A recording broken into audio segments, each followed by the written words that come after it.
Segregation of blacks and whites began with the passing of the Jim Crow laws, which segregated blacks and whites in all aspects of public life.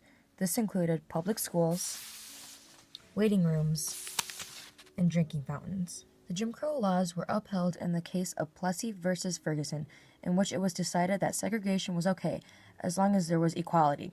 This case was in violation of the 14th Amendment. These public schools were segregated in black and white schools because, according to the Jim Crow laws, segregated faculties were okay with it because they were separate but equal in the Plessy versus Ferguson case. The case all started when 13 African American parents went to enroll their children into a public school, and all 13 children were denied enrollment.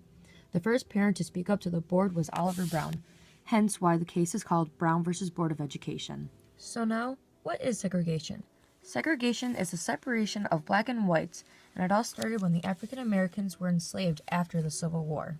After this case went to the Supreme Court, the decision was made that racial segregation of public schools was to be banned.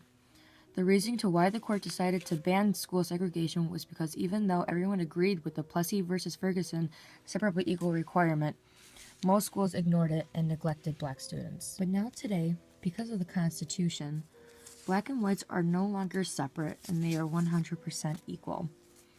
They work together, they eat with each other in restaurants, share the same drinking fountain, schools, and so much more.